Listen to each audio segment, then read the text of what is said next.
All right, y'all, welcome back again. Here we are at the final of 5 lectures on seminar 11. This is going to be wild. I'm going to start by summarizing the tradition as I see it. And I say tradition because we're stepping a little bit past Lacan into a tradition that I believe extends from Jacques Lacan to Jacques-Alain Miller to Bruce Fink. I'll always try and clue you in when I start stepping beyond this text, beyond Lacan and into some of these other figures. But I want to start with a kind of overarching summary of what we've got here. It's come up before, it comes up at the end of these lectures because there are so many clinicians in the mix with us. What is the goal of psychoanalysis? The goal of psychoanalysis in this tradition that extends from Lacan to Miller to Fink is fundamentally to separate from the big other and to be able to live a life without all the inhibitions and influences of normative society and sexuality. That's what's up. How to separate from all of the normative structures of society and sexuality, and how to live a life uninhibited by these things. Doesn't mean they go away. It means you are no longer inhibited by them. Unfortunately, most of what counts for the end of analysis is an excavation and a coming to terms with one's unconscious desire. In the tradition I'm describing now, that is not fucking enough. It is not enough to excavate your desire. People often say about Seminar 11, 4 fundamental concepts of psychoanalysis: the unconscious, repetition, transference, and the drive. Lacan, you spent all these years talking about desire this, desire that. How is the 4th concept not desire? Because that is not where analysis ends. It is beyond desire that analytic experience finds its horizon. Here's why just digging into and coming to terms with your unconscious desire is not enough. Here's why it's not enough to simply work through desire. Desire is pegged on and fundamentally subservient to the law. What the law prohibits, desire seeks. And the type of enjoyment, réjouissance, accessible to desire is usually there at the level of transgression. I want to fuck you in the walk-in freezer because we're not allowed to do that at the restaurant. That's why it's the best sex either of us has ever had. Cold as fuck, but boy, was it worth it. Anybody could have walked in at any moment. We could have gotten caught in there and died. We could have lost our jobs. Here you see enjoyment accessible via desire strictly by transgressing the law. And what that means is that if you can only enjoy by breaking the rules, you can only enjoy when there are rules. Your sense of enjoyment remains beholden to the law. The other way that jouissance pops up typically in the field of desire is at the level of symptomatic expression. We enjoy our symptoms. This is an old topic in post-Lacanian thought, but it's one that's always worth coming back to. The neurotic experiences enjoyment at the level of their symptoms. So the anal obsessive has been working all day to have this amazing dinner party, and then everybody leaves, and they say, okay, got to get to these dishes now. Can't sleep till the dishes are done. Then the dishes are done, and they kick their feet off, legs on, their shoes off, and put their legs and their feet and their shoes up, and they do all the shit that you do when you sit down, and they say, ooh, mama's tired after that. That ooh, yeah, it feels good to sit down, but look at all the pain and suffering you had to go through. in order to get to that moment. It's in the field of anger, rage, exhaustion, pain. You feel good about the workout. You enjoy the workout because it hurts. That's not the kind of jouissance we're talking about beyond desire. It's strictly within the field of desire. And here's the thing. That type of enjoyment in this tradition from Lacan to Fink is unsatisfying. Desire is a dead end. Analysis that stops at desire is failed analysis. We're going to talk about this in this lecture. What is silenced and suppressed by desire is the drive. Desire guards against the drive, and it is helped by the fundamental fantasy that props up desire, which we're also going to talk about. Let me be more precise. Desire is a defense against satisfaction, against drive satisfaction. To liberate the drive from desire, from the law, from the big other, is to shift from other people's demands as we imagine them and other people's desires as they find us in the symbolic, and instead to move on to the partial objects that bring us real satisfaction. This is a sense of objet, the object cause of our desire, that is not pegged to a demanding other fantasized by us, but truly experienced as a place of loss, as a place of lack. And not lack to be filled, and not lack to be held.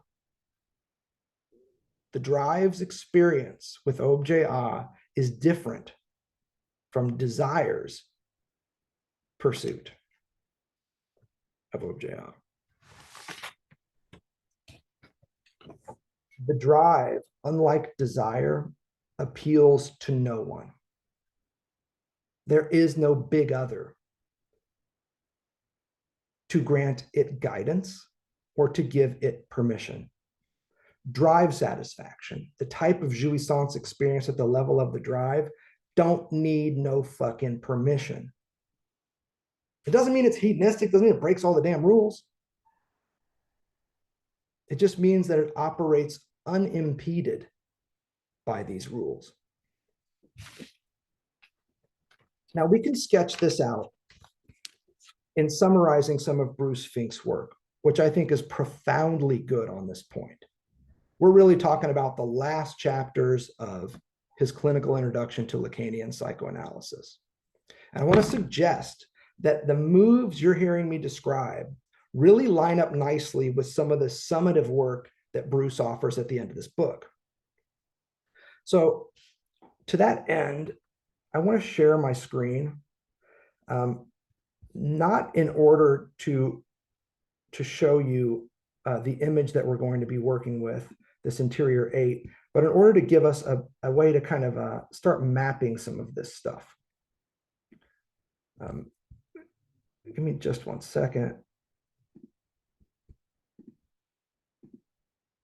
All right, you all should now see a black screen in front of you.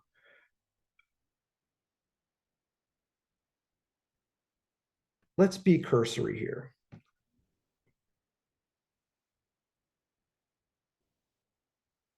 One of the fundamental and original processes that Lacan describes in the formation of a subject is alienation. We've talked a lot about it.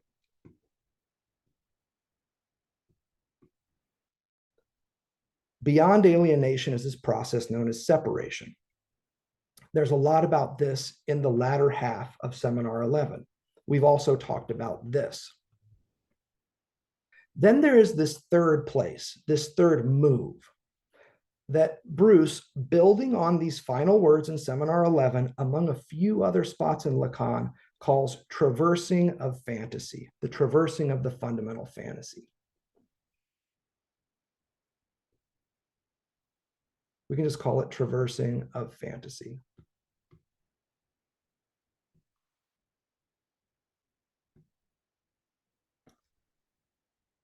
Each of these is going to comport with a specific phase.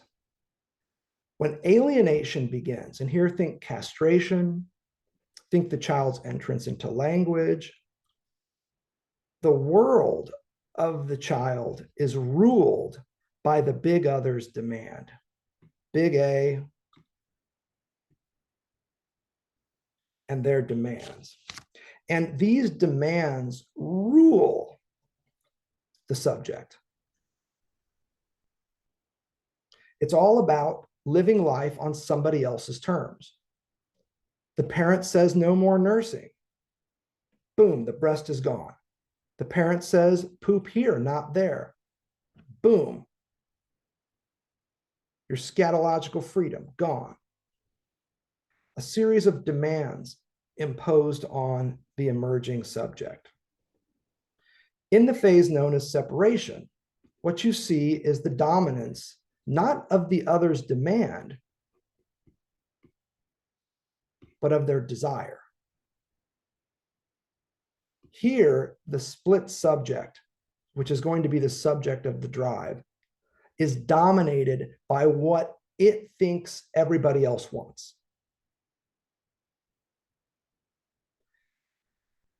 When the fundamental fantasy is traversed, demand and desire are left in the dust. And what we see then is the subject of the drive emerging atop something else that is now made to serve it. Little a, the object caused not of someone else's desire, but of yours. Now, I'm being brief and cursory here because I want to have this out in broad strokes, but also because you can check this out in Bruce's book at the end of the clinical intro. He's got all this mapped out. It's terrific. And he talks you through it. Not surprisingly, this process, where you envision the other as demanding and always having answers and always being able to tell you what to do, is an imaginary one. Desire, as we know, is driven by the symbolic.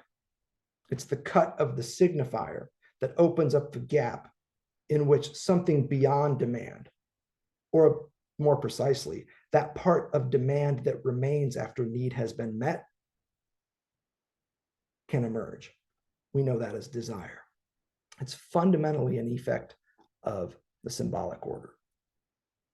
Not surprisingly, you know where I'm going with this.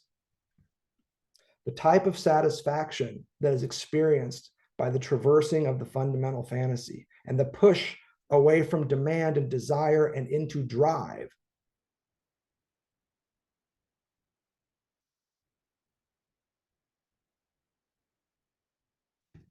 is real.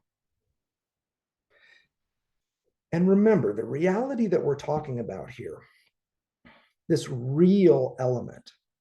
In Seminar 11, Lacan makes this really wild move, which we've been discussing in previous lectures, to say that even before the child is born, they are shoved into the bipolarities of sex.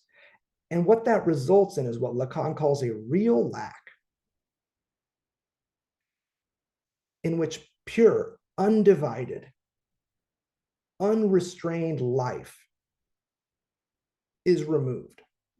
And now life is subjected to the impositions of sexuality, where you have on the one hand, sexuality subservient to reproduction, and at the same time, sexuality also allowing for enjoyment.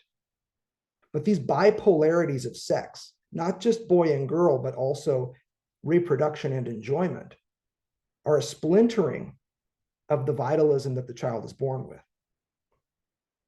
And those of you that read Deleuze and Guattari, you're going to be like, yeah, bro, we know this.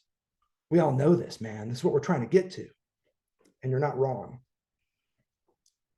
You might just be annoying. Let's talk about some examples of this. At the level of alienation, where the demand of the big other seems to dominate your life. This is what happens in analysis. When the patient shows up and asks the analyst to tell them what to do. Tell me what's wrong with me. I know you know all the answers. How am I supposed to feel? What am I supposed to do? You're the doctor, fix me. At the level of demand, the analyst is presumed to be what Lacan calls the subject supposed to know. You're supposed to have all the answers. Fix me up. In other words, this is a big other that is whole, omniscient, perhaps even omnipotent, and so in touch with everything and all the answers that they could simply issue a demand. Here's what you need to do. Here's what's going to fix you.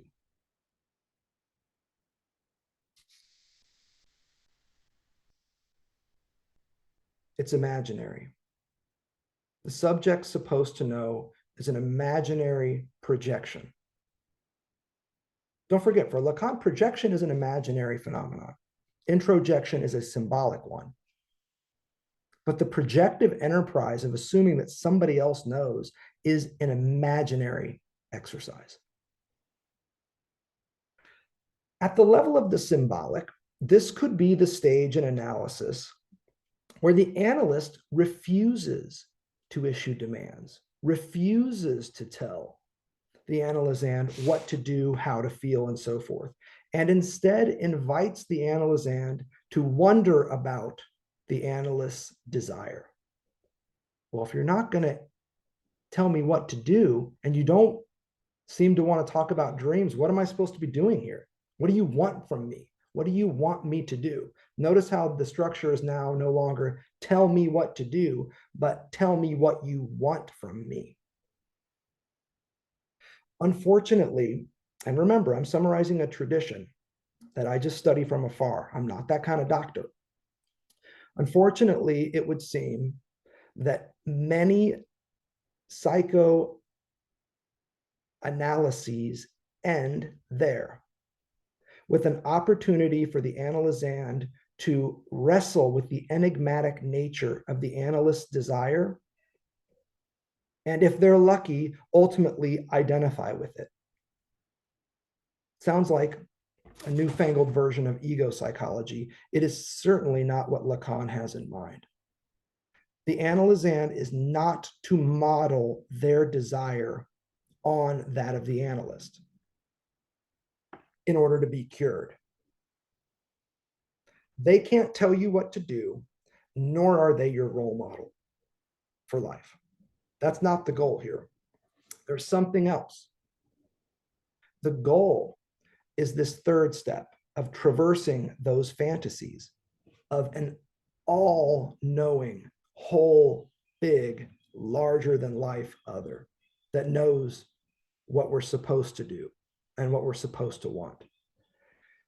Here, the analyst would play the part of a cause of desire. And they would never seem to be where the analysand expects them to be. Their desire would not be subject to identification, but instead would remain unidentifiable. Not just enigmatic, but fucking impossible.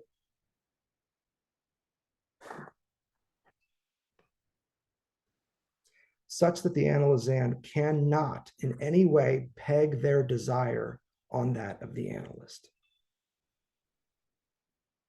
In these three very oversimplified stages of analysis, you would see someone, if it went well, achieving a very simple goal.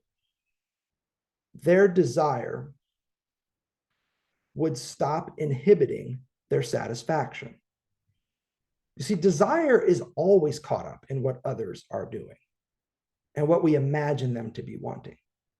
That's the reason why we can't get no satisfaction, because it's always pegged on somebody else. And guess what? They're just as miserable as you are. The goal here is to turn away from desire and set something else loose, something that's just yours, perhaps even if you're Heideggerian, your own most potentiality. Again, this doesn't mean that you operate in a world without constraints. When the drive is turned loose, it doesn't mean that you ignore society. You're not an anarchist necessarily to do this. It doesn't mean you shed your ego. It doesn't mean that your super ego hangs itself. It doesn't mean that the big other disappears. It's just that jouissance, enjoyment, is now something that's permitted. Not something that you achieve on the sidelines in moments of transgression and disgust and accident, but instead something that you are just free to go for. Desire always operates in relation to heterogenital sexuality. That's the start of this process for Lacan. And all the other morphings, developmental and otherwise, take their lead from this heterogenital sexuality, these bipolarities of sex that the subject is dropped into as soon as they're dropped into the world, as Augustine put it, between piss and shit. Where enjoyment can be understood as a transgression of reproduction. Think about that. Think about that in light of current contemporary debates about abortion, about birth control. Enjoyment is here figured as a transgression of the human body's reproductive capacity. How dare you stop your ability to reproduce in order to enjoy? How dare you subordinate the reproductive function, the finality of sex, biological that is, with your own enjoyment? How dare you have sex without reproducing? You can hear these logics being played out today. Drive is something different. It gets back in touch with something that Freud called a kind of polymorphous perversion, not because it is in the clinical structure of perversion, but because it seems a little different and it's a little everywhere at once. Wherever there's a little a that provides enjoyment, it is now accessible. Now we're operating at some pretty high nosebleed levels here. We're going to come down to concrete details here in a minute. A couple things to note.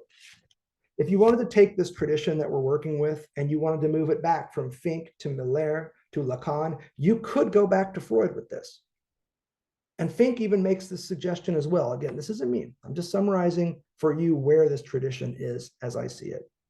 Freud has this split between representation and affect, idea and affect, sometimes as it's put. Lacan has this very famous split between signification and jouissance. Where the symbolic intervenes, jouissance is an off-limits effect structure. Same with the real. Perhaps what we are talking about here is a shift from the desiring subject dealing with the unconscious effects of signification and representation over to an enjoying subject. Not a desiring subject, but an enjoying subject who is fueled by affective intensities, not representations, ideational and otherwise. Fueled by jouissance, not signification. In other words, maybe this is a through line from Freud to Lacan to Miller to Fink. I want to offer that as another possible way of accounting for this. Now, at the end of these lectures, when the recordings go off, we all know what happens. The clinicians in the room go ham. They get their questions. And one of the things they want to know is, okay, but how do I do this in clinical practice? What does this actually look like? Allow me to quote, not quote, but to summarize what I hear other practicing Lacanians saying. In this case, Bruce Fink. How do you do this stuff? First, if you're an analyst and you want to move your analysand in this direction, focus less on what the analysand says they want and focus more on moments of affective intensity and expressions of satisfaction in their speech. It's not about what they say they want. It's about the points in their discourse where they get a little riled up. Strange feelings, great sadness, painful experiences. That's the stuff to highlight. To punctuate, in other words, desirous speech and emphasize moments of excitement, turn-ons, even disgust in the analysand's discourse. But here's the hook, without seeming disapproving of that stuff. I don't know how to do this, but this is how I think it's done. You wouldn't let these intense experiences of affect be explained away. Instead, you would give them a place in the subject. The job of the analyst is to establish a place in the subject where these affective intensities can find a home. All too often, and I think this is one of the most brilliant insights at the end of Fink's book, his clinical introduction to Lacanian psychoanalysis. All too often, these moments of affective intensity and strong emotion and overwhelming sadness and strange feelings, they get written off as anxiety.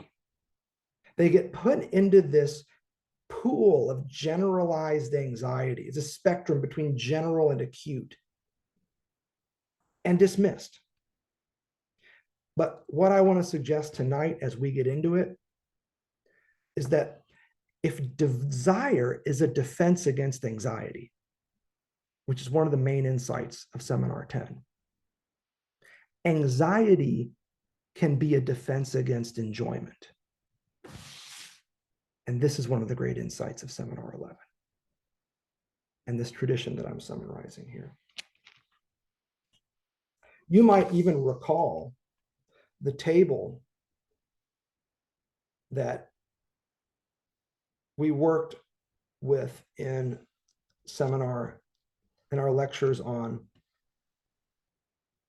Seminar 10. You know the table I'm talking about?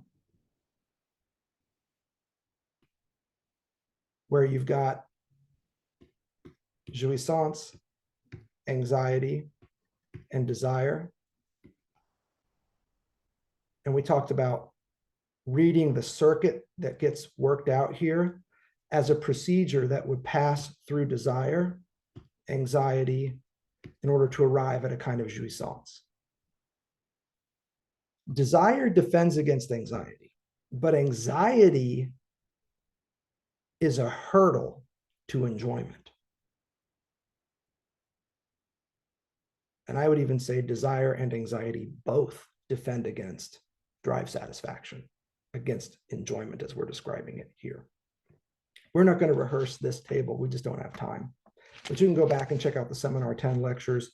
Holler at me if you're interested and we'll figure it out. But all that work is done in there. I want to just note that that's kind of what we're working up here with this theory of anxiety as a barrier to jouissance, as this bucket category where something that should have found a place in the subject as part of them and a very meaningful part of them gets put in the bucket of anxiety and slopped out the window to land in the street.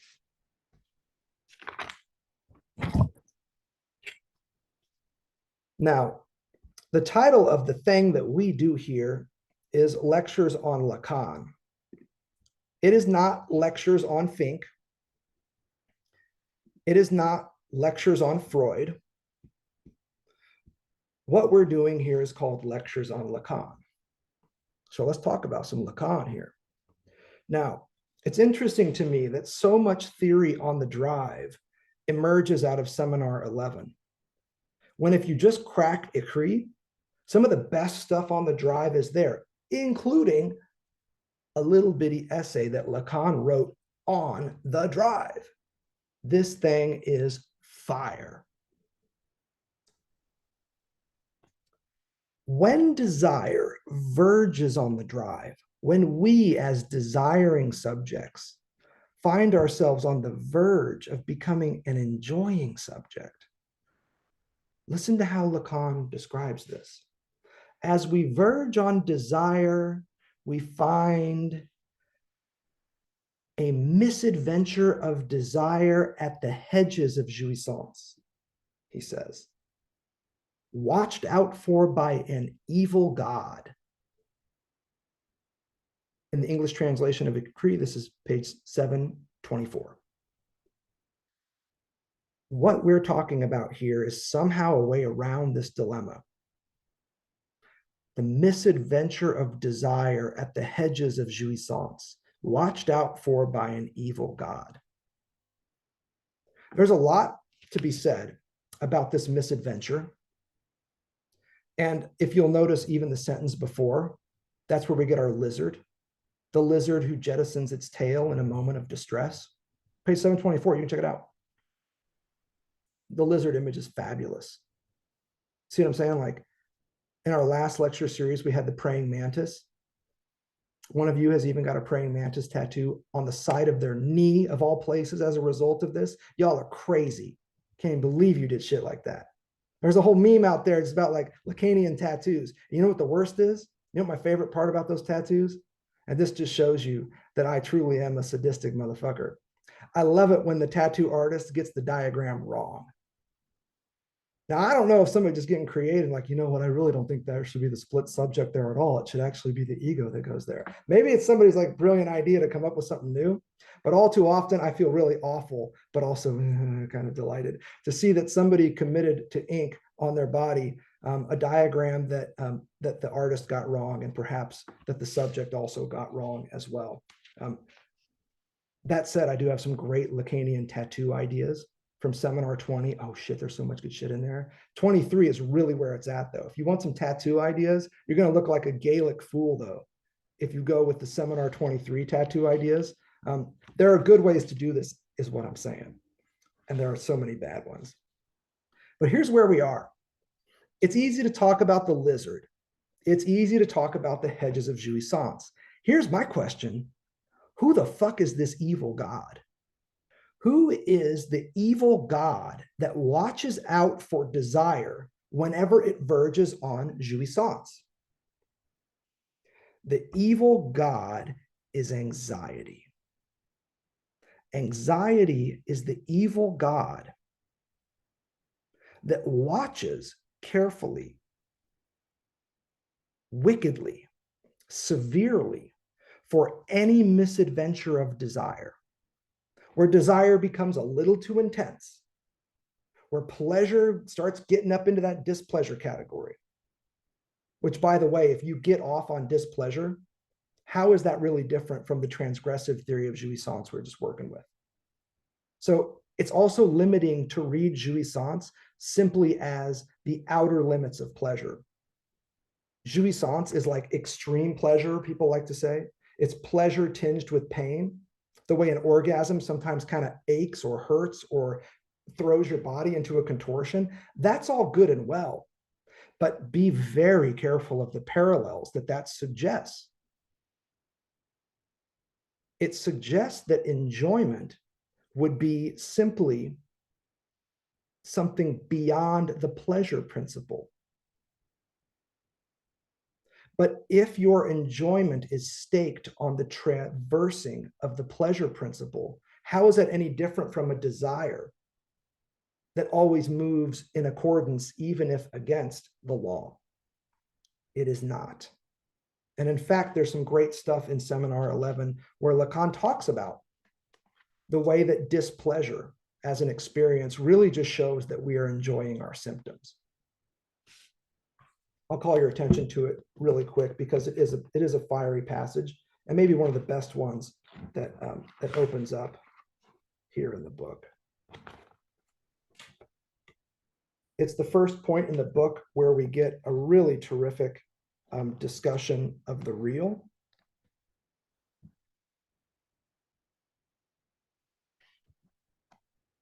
Pages 166 to 167. 166, first full paragraph, midway through. They satisfy something that no doubt runs counter to that with which they might be satisfied, or rather, perhaps they give satisfaction to something They are not content with their state, but all the same, being in a state that gives so little content, they are content. The whole question boils down to the following: what is contented here? I'll let you read about this. Displeasure, the outer limits of pleasure, that does not bring us to drive satisfaction. That's not the kind of jouissance we're trying to carve out here. That type of jouissance mirrors the transgressive theory of jouissance that we were just working with, which remains beholden to desire, which remains beholden to the law, which remains beholden to the big other, and does not include a traversing of fantasy. Anxiety helps out.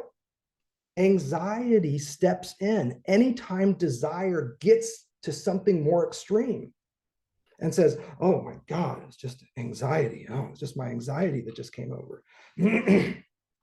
This is one great way to make that inversion in the middle sections of Being and Time when Heidegger is talking about anxiety and the experience of everyday speech after a moment of anxiety. He talks about the subject who has a moment of anxiety, and someone comes up and says, oh my God, are you okay? You just seemed way, way off. And the subject responds by saying, oh, it was nothing. Don't worry, it was nothing. It was no big deal. You can see this from Seinfeld to Monty Python. There are loads of examples of this type of expression. This alltägliche Rede, this everyday discourse, verges on Gerede in Heidegger. But what it does is it explains away the profound moment of anxiety. And Heidegger's response is, you damn straight. What you just encountered was indeed nothing. The truth could not be better put. You're right. It was nothing that you just bumped into. This is a great model and a parallel between psychoanalytic clinical practice and Heideggerian hermeneutic phenomenology. In everyday utterances and slip-ups, even and especially when you think you're not saying anything, is when the most profound truths about who and what you are pop up. Heidegger knew that.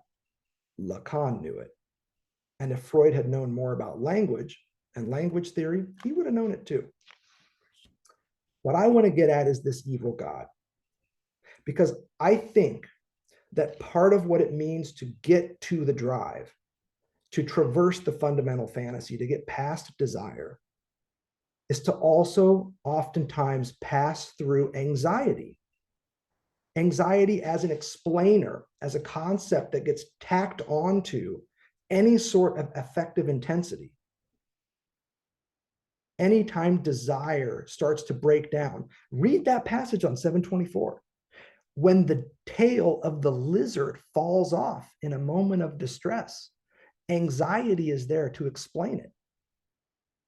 And I would offer this, to explain it away. The goal of analysis in the tradition I'm talking about here is not to explain away those moments, but to find a place for them, to help the analysand find a place for them. Anxiety is always there, lurking, waiting, watching for desire when it approaches its limit, this hedge of jouissance, this limit of the desiring subject, beyond which there is only the real.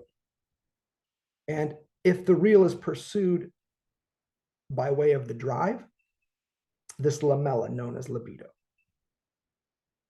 this pure life. The job of the drive is to recover and restore what we as sexualized beings have always experienced as a real lack.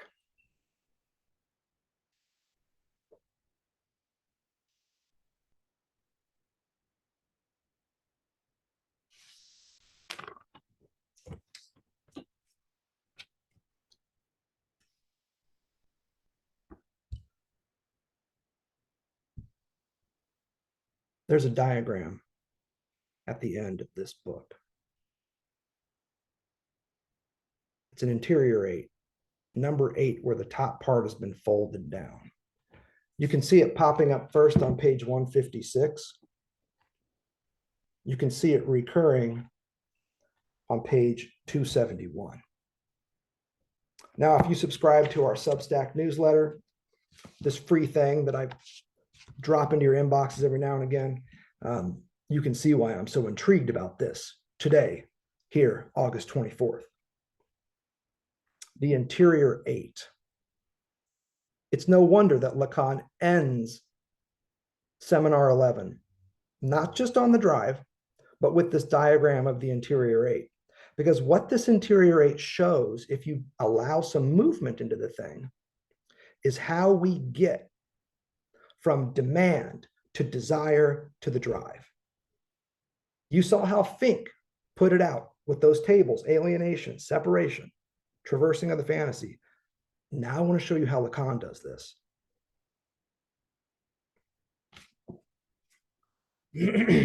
Let's start on page 269. I would say it's probably first of all, did you crack up when you read the top of 269, where he's talking about toilet paper? Jesse, that one's for you. It's about lavatory paper, he says on 269, top of the page. Haven't read it, I'm sorry. Don't trip, I'm just calling your attention to it. It's pretty solid. The paragraph for us that brings us back to our work, which is on Lacan, and work that might just reveal something new in this tradition, begins on page 269. The paragraph: what happens when the subject begins to speak to the analyst? Who wants to turn on their mic and make their way into this by reading, starting at that paragraph on 269? Just turn it on and go for it if you have the text in front of you.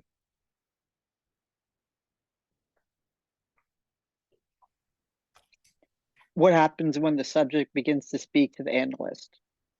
To the analyst, that is to say, to the subject who is supposed to know, but of whom is certain that he is still knows nothing. It is to him that is offered something that will first necessarily take the form of the demand. Everyone knows it is this that has oriented all thinking and on analysis in the direction of rejection of the fundamental function of frustration. But what does the subject demand? This is the whole question. For the subject knows very well that whatever his appetites may be, whatever his needs may be, none of them will find satisfaction in the analyst, and that the most he can expect of it is to organize his menu. Ah, that's so great. The menu metaphor is just fascinating here, and you can see where he goes from here. Thank you for that. The first word here for our purposes is demand. And so I've got my screen shared here. I'm now going to precariously take my water glass, put it on my pen tab, and draw, oh, apparently not, because my pen tab doesn't like this. But I really want to draw a nice circle for y'all. Okay, that just isn't going to work either. We're going to have to freehand this a bit. I want to start charting out this interior 8 for us. What we have here is a circle that runs about like this and then dips down. Demand is out here. And I would suggest that the trajectory of this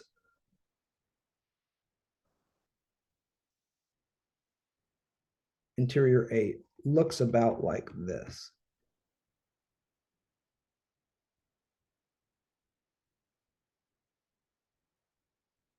What's missing from this diagram, I would like to suggest, is the sense of movement. The way that we read, for instance, the graph of desire, if you've taken seminars with me on this, is always at the level of a trail map. It's a road map. You can move through it, and Lacan has added arrows to the graph of desire. There are arrows in there to show you the flow and show you what leads to what and how this works. What's missing from this interior aid are some arrows here. The first thing that pops up in analysis, Bruce is right, is demand. The subject's supposed to know, tell me what it is I want. Which is why after this paragraph on 269, we get the narrative. Who wants to read this one? In the fable I read when I was a child. Wait, Lacan was a child?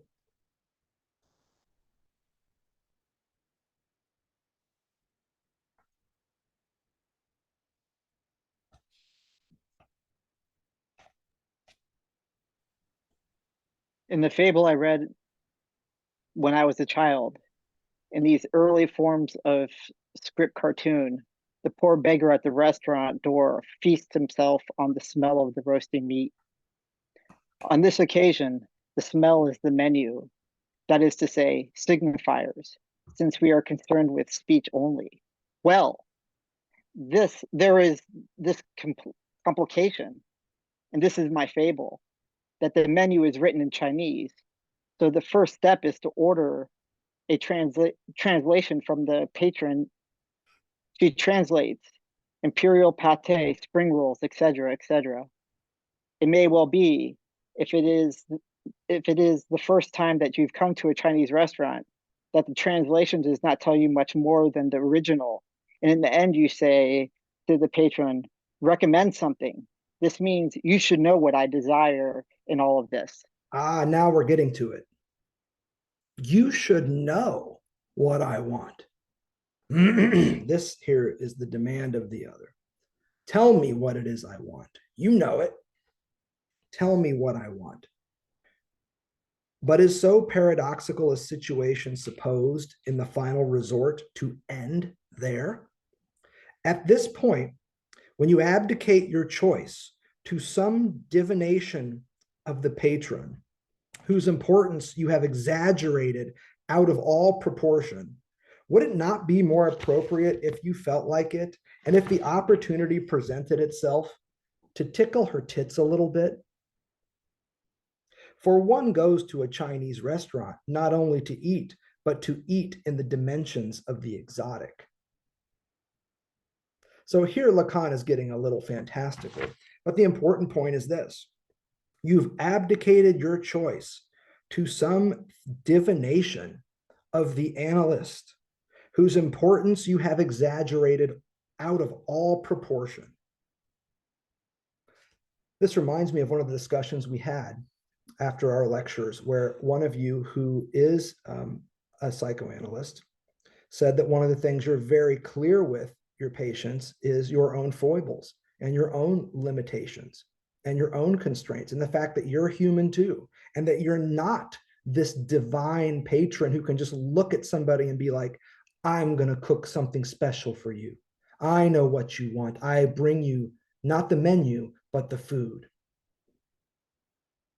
Divination is an important word here, not just in the verb form, but in the adjectival form as well. This is the treatment of the other as though they're some kind of fucking God.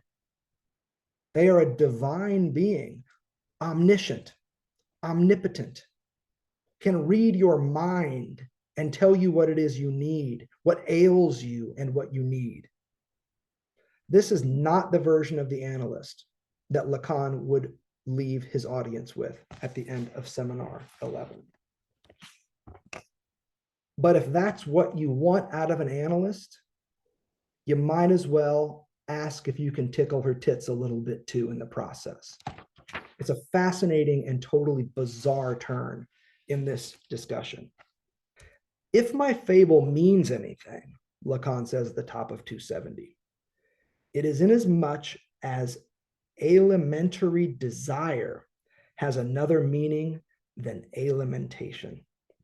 It is here the support and symbol of the sexual dimension, which is the only one to be rejected by the psyche. Now that's interesting. The drive in its relation to the part object is subjacent here. Now here's why this is important. Subjacent doesn't mean beside. It's not adjacent. Subjacent means underneath. It means beneath.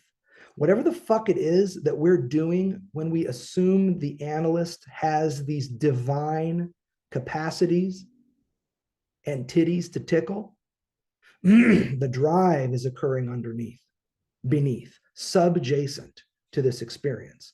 And that may be why the interior 8 lends itself so well here, because what you see paralleling the curve of demand is this curve of desire that will ultimately deliver us to the drive.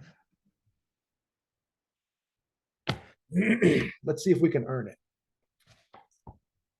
Who wants to read now with well exclamation point, paradoxical?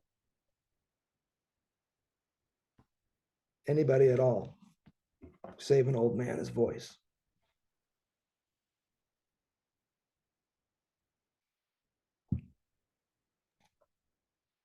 Well, paradoxical, not to say free and easy, as this little apology may seem, it is nevertheless precisely what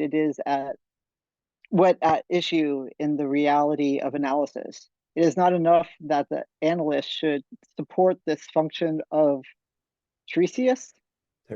He must also, as Apollinary, tell us, have breast.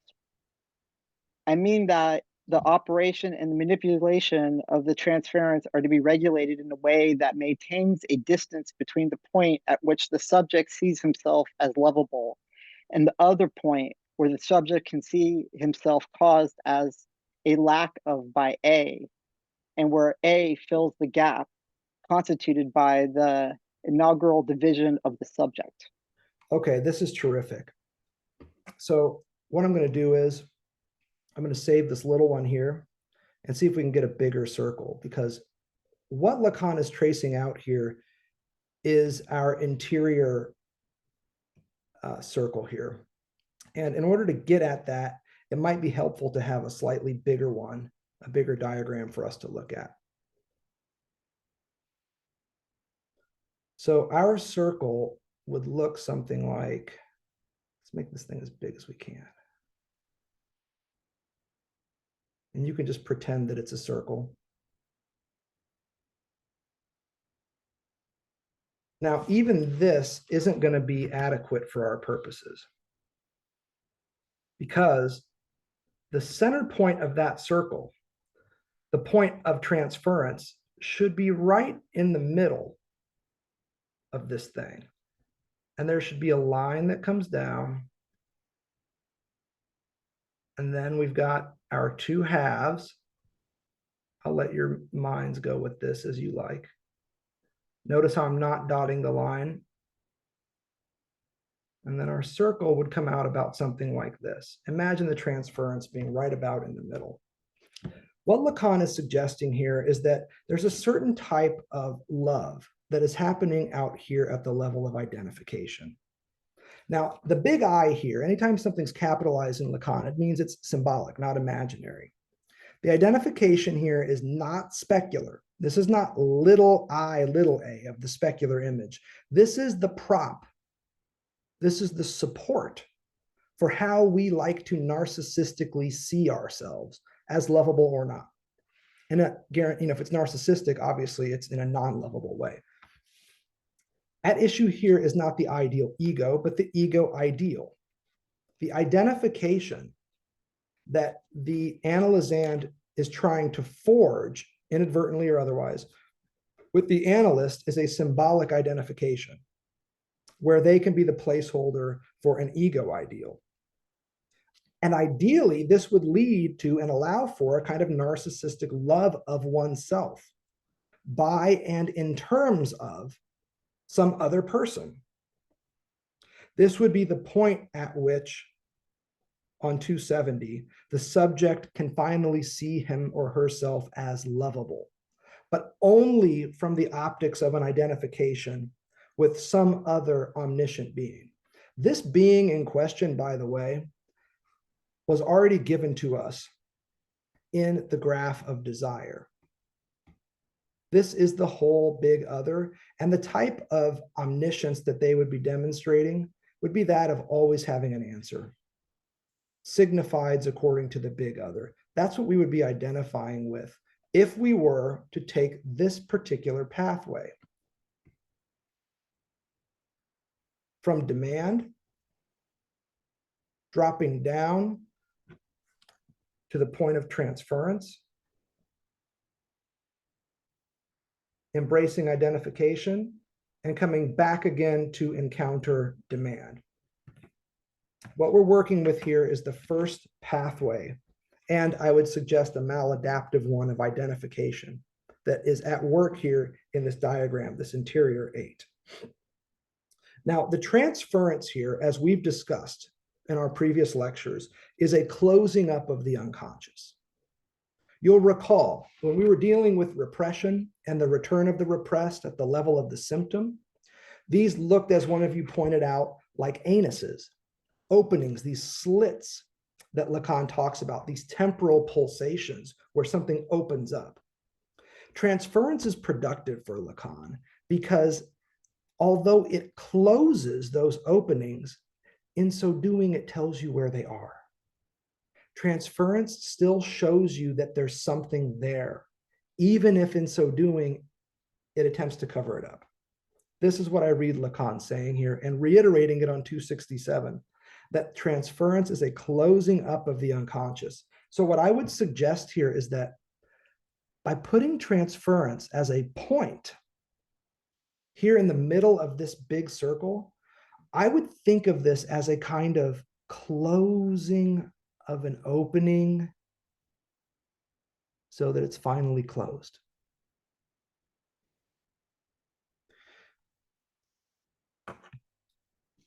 Let's keep reading about this. Where were we? 270?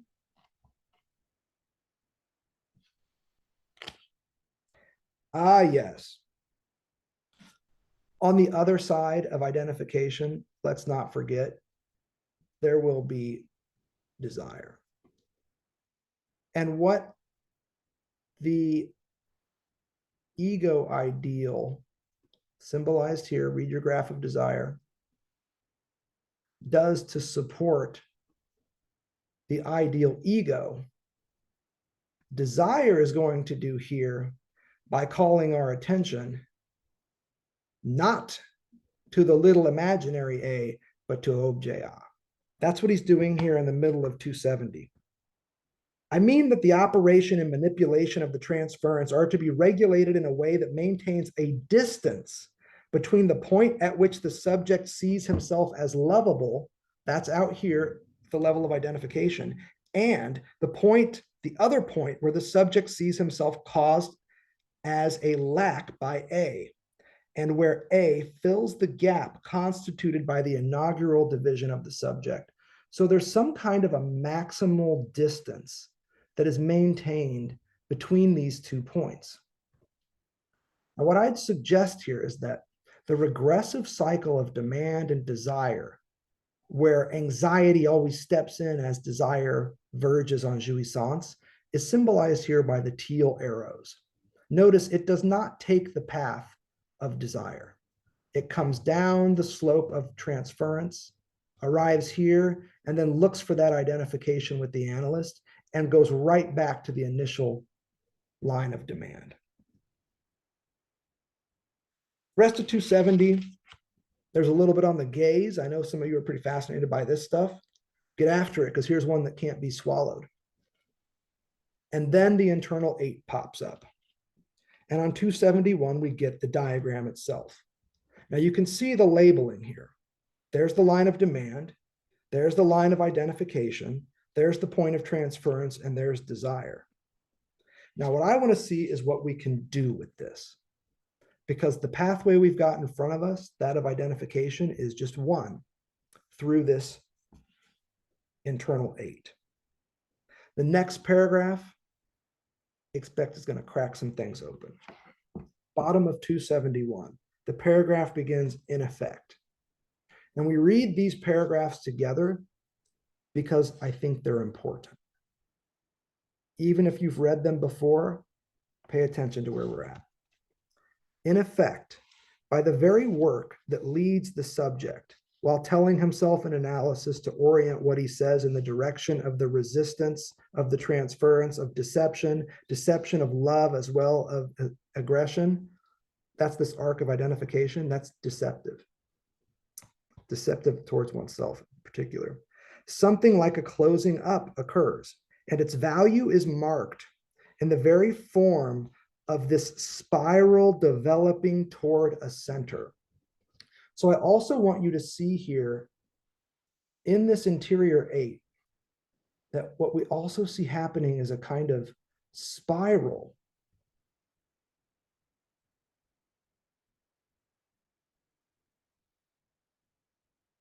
that is moving toward a center. It's here in Lacan. I'm not making it up. What I have depicted here by means of the rim comes back on the plane constituted by the locus of the other from the place where the subject, realizing himself in his speech, is instituted at the level of the subject who is supposed to know. There's that demanding other that we all fantasize about, the other with all the answers, if we could just get them on the phone. And here's where it gets good. Any conception of analysis that is articulated innocently or not, God only knows, to defining the end of analysis as identification with the analyst, by that very fact, makes an admission of its limits. Any analysis that one teaches as having to be terminated by identification with the analyst reveals, by the same token, that its true motive force is elided. There is a beyond to this identification. And this beyond is defined by the relation and the distance between the objet petit a to the idealizing capital I of identification. That's our yellow dotted line here. So here Lacan is now inviting us to see a different pathway through the interior 8. And I want to be really clear about this. The subject's supposed to know the assumption, imaginary or otherwise, that the analyst knows all the answers and can heal you, in turn begets an identification with the analyst at the level of their desire. What do you want from me? You're not giving me the answers, but what do you want from me? Opens the door to this identification. What can I do to make myself lovable? That for Lacan is a trap. And you can see this trap where the imaginary identification with the analyst comes back and runs headlong into the cycle of demand that produced it in the first place. It is not a productive turn through this. You can see, however, that if you follow demand to the point of transference and instead turn counterclockwise, now you don't hit demand head on, but you catch it at its source. Let's see what we can do with this. There's lots of good stuff on the gaze, hypnosis, but for our purposes, where time is short, 273 is where we pick up. More or less in the middle of the page, where he talks about the fundamental mainspring of the analytic operation. The fundamental mainspring of the analytic operation is the maintenance of the distance between the I, identification, and the A. So here again, notice the yellow dotted line. It's the maintenance of that distance that allows for something like a psychoanalysis to occur. And it's the reason why psychoanalysis ain't hypnosis. In order to give you the formula reference points, I will say, if the transference is that which separates demand from the drive, the analyst's desire is what brings it back. So here you can see us moving from an imaginary projection of omniscience and omnipotence onto the big other, such that they could issue demands if they would just do it. We're now shifting to that second phase, where it's not the demands of the other, but the desire of the other that catches our interest. It's the desire of the analyst that brings demand and the drive back together again. And in this way, it isolates the A. So notice I've put the D and the A on the other side of the I. Places it at the greatest possible distance. That's that yellow dashed line. From the I that he, the analyst, is called upon by the subject to embody. And who is the I again? This again is a subject supposed to know in the Lacanian terms. That's who the analysand hopes the analyst will be for them. It is from this idealization of an omniscient, omnipotent analyst that the analyst has to fall in order to be the support of the separating A. There's that term, separation, the separating A, insofar as his desire allows him in an upside down hypnosis to embody the hypnotized patient. For our purposes, what I want to emphasize is the analyst that falls.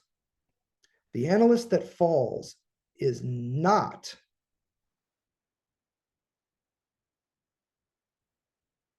this depiction of the analyst in the graph of desire as a whole big other who has all the signifieds, all the meanings, all the answers in tune. This, the falling analyst, is elsewhere on the graph of desire. It's up here.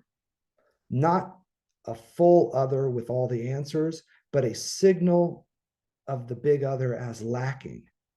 This is the fall here. The analyst needs to show the analysand that they don't have all the answers, that they are not the subject supposed to know. Now, if you've got ears to hear what I'm saying here, and you've studied the graph of desire, whether with me or someone else, remember this part of the graph of desire. Desire comes out here. Here's fantasy. And at fantasy, the subject has two choices. You can turn south, at which point you encounter a demanding other, here symbolized by the I. You can turn north, at which point you see a signal of the barred other. What we're doing here is we're taking this upper section of the graph of desire and showing you how it's being played out here. The traversing of the fundamental fantasy means turning right at fantasy, not turning left. The regressive circuit of demand that you see here, symbolized by the teal arrows, is a circuit from desire to fantasy to this arc of big otherness where all the answers are there, back up to desire, and around and around and around again. This is a regressive circuit of demand. Now, what happens is eventually, at the bottom barrel of this moment, the big other finally tells you what they really want, which is, show me you're castrated. Show me your crack. And all the ways that we talked about this while reading Seminar 10. The production there is one of anxiety in that bottom barrel of demand where this cycle finally peters out, if you will. And what you wind up with is the very thing that the subject is terrified to encounter, which is not a big other who is full, omnipotent, an angry God, but a big other who is lacking, who feels weak, who seems insecure. In other words, a big other whom you cannot count on because they are unruly, they are unpredictable. If you grew up with one of these parents, you know exactly the experience of anxiety I'm talking about. This is the child who knows that their parents cannot be counted upon. because all too often they are confronted with signifiers of the fact that their parents are not whole gods, but partial, sexualized, desirous beings. Hence the image of that praying mantis at the start of seminar 10. You're there on the branch and a female praying mantis comes up to you, looks you dead in the eye, but don't forget, you can't see your reflection in hers. And you know that if she's horny, you're about to be fuck killed. But if she's not, you might just live this. Worse yet, you don't even know whether you are her type. The mask you are wearing could be that of a female praying mantis, in which case, even if she's horny, you're not going to get fucked or killed. But if you're wearing that male mask and she's horny, you're going to get fuck killed. Anxiety is not knowing what you are for the desire of a big other. And don't forget, the female praying mantis is quite a bit larger than the male. That's anxiety. You're caught up in a desire that is bigger than you, beyond your capacity, and that is overwhelming. It encompasses you, it envelops you, the way that of a helicopter parent might envelop you. The problem with that is that it leaves no space for you. You're completely, notice my gesture, overwhelmed by the desire of another person. Anxiety is what results from this lacking lack, where the lack atop which you would build a sense of your own desire has been taken from you. And now the only lack in the room is that of the unruly drunk parent in the corner who reaches for their belt and you don't know if it's going to come across the table to smack you or simply allow them to relax a little bit more into their stupor. Not knowing what you are for the desire of the other is the object cause of anxiety. And it's what the subject avoids when they move into these regressive circuits of demand. I know you know all the answers. Just tell me what it is you want me to do. What do you want me to do? Anything is better than hearing the truth, which is, I don't know what I want you to do. I don't know what I want generally. I'm fucked up. That's terrifying to the kid. And it's also terrifying to the subject when the analyst, whom you're paying $300 an hour, tells you they don't know. What the fuck are you talking about? You don't know. At $300 an hour, you better know something. The discourse of the analyst always has knowledge hidden. Note the discourse of the analyst in seminar 17. You'll see what I mean. So here we were on page 273. The train goes on.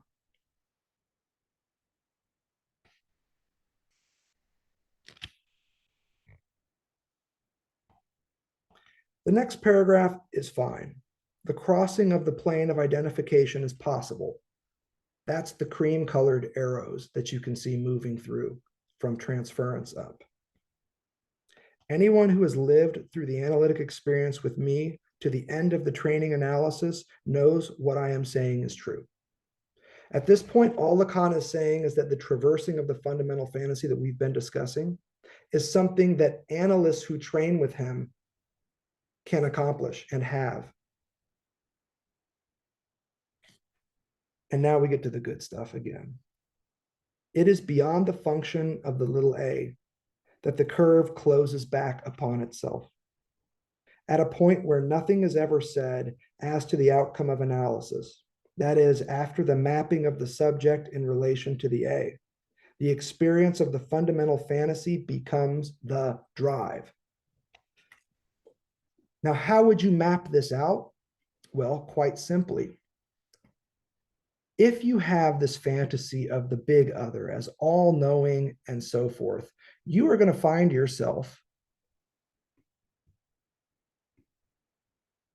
in the field of fantasy. The mapping of fantasy, the subject in relation to little a, notice how it has the exact same shape in the matheme for the drive. Except instead of little a, you now have the big D demand of the other. But the shape is the same. To traverse the fundamental fantasy is to drop this little a and replace it with a big D in some sense. That's what we're after here. After the mapping of the subject in relation to A, the experience of the fundamental fantasy becomes the drive. What then does he who has passed through the experience of this opaque relation to the origin to the drive become? How can a subject who has traversed the radical fantasy experience the drive? This is the beyond of analysis and has never been approached. The reason why seminar 11 is profound is right here. At the very end, Lacan arrives at the beyond of analysis, a beyond of analysis that has never been approached. What we are doing is trying to approach that beyond. The tradition that extends from Lacan to Miller to Fink is about approaching that beyond. There's just not a lot in Lacan to discuss around this point. And that's what he's trying to say.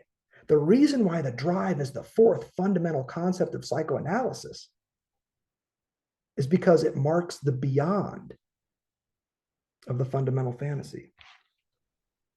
And it has never been approached. Up to now, it has been approachable only at the level of the analyst, inasmuch as it would be required of him to have specifically traversed the cycle of the analytic experience in its totality.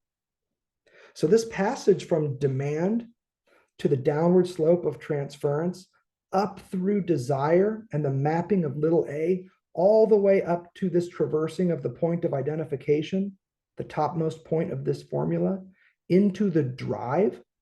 Lacan says analysts can do this shit. It's part of their training. But good luck trying to get a patient to do this. I think we can be more hopeful.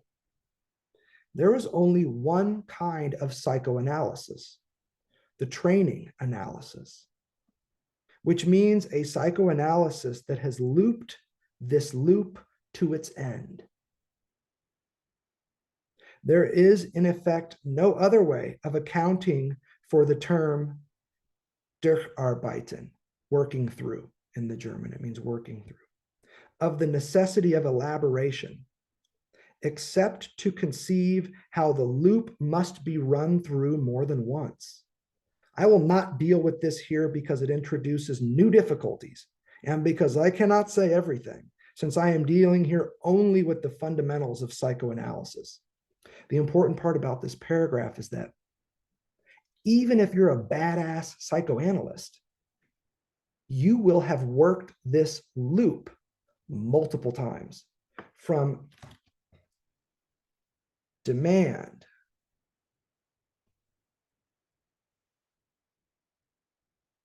up to the point of identification, down to transference, where you have this opportunity, make the good decision, come on out, find the drive, and look where you are. This is the loop. And you have to work this multiple times. This is what's at stake in the interior 8, is showing you the pathway that traps and the pathway that frees. The pathway of identification is a trap for analysis and analysans. The pathway of the drive is a liberating one for analysts and hopefully for analysans too. The schema that I leave you as a guide both to experience and to reading shows you that the transference operates in the direction of bringing demand back to identification. It is as much as the analyst's desire, which remains an X. Think X factor, an enigma. It is inasmuch as the analyst's desire, which remains an X, tends in a direction that is the exact opposite of identification. Remember how I put this. Analysis cannot end with the analysand identifying with the analysand. The job of analysis is for the analysand's desire, or for the analyst's desire, to remain an enigma, such that it is unidentifiable. It moves in the exact opposite direction of identification. It's here that the crossing of the plane of identification is possible. That is this dot right here. The plane of identification can be crossed right here,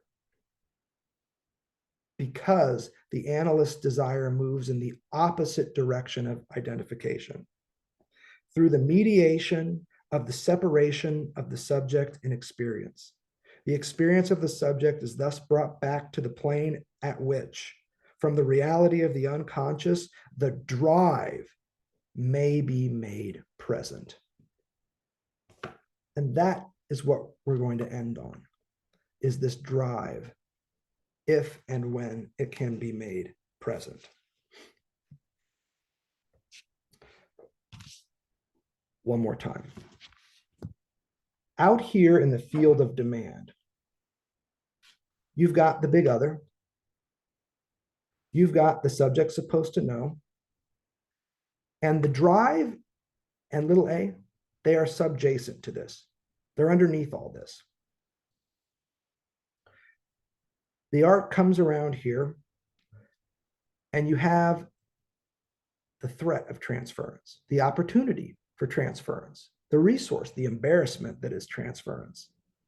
And then you have this X factor, the analyst's desire, that can be pursued, mapped in a way that produces a different math theme than that of fantasy. By maximizing the distance between the idealizing ego ideal and the objet A, the support structure of what we need for our specular image, and that which is occluded by this, we can get at something else. This really is the fundamental mainspring of analytic operation, according to Lacan. It's right here in the separation of these two elements, the maximum distance between them. The drive at the end of this process is where the fundamental fantasy would be traversed. The fantasy that everybody else knows the meaning of the life, and you do not. Got to run the loop several times, Lacan tells us. But here's what's at stake here. The pathway of identification culminates, as we said, in a kind of narcissistic love, where you can love yourself only by and in terms of somebody else. You become lovable only insofar as they tell you. The drive, though, opens the door for a different kind of love, not narcissistic love, but the final sentence of this seminar on page 276, limitless love. Notice how Lacan puts this. There, and what I would suggest here is there meaning at the level of the drive, there only may the signification of a limitless love emerge. Not narcissistic love of identification, but a limitless love, because it is outside the limits of the law, where alone it may live. The two key words in the final sentence here are life and love. How to live and love outside the limits of the law. That's what the drive answers for us. The drive is the answer to the question of how is it possible to live and love outside the law? Not that laws don't exist, but that you operate, you live, and you love unimpeded by them. It's important that the last word here is also live, because the big breakthrough insight in the middle section of this book is the type of life that gets stripped from us when we enter the bipolar straits of sexuality. It's really worth moving on this stuff. That real lack, where pure, undivided, indestructible, eternal life, immortal life even, for those of you that read Arendt, gets stripped, subtracted, barred. The drive allows for the recovery and restoration of that earliest loss. And it is a loss of life. I'm not talking about death. Quite the opposite, in fact. This is what puts us on the straits of reproduction. But of course, as individuals, we must die for the species to live. So also death is in the mix here. Sexuality and death are really closely allied themes, as we saw in our last lecture. Here, though, at the end of seminar 11, it's not death that captures our attention, it's life. The key question is, what type of a life does the drive allow? We know that the love that it allows is limitless to some extent, but what kind of a life does this allow?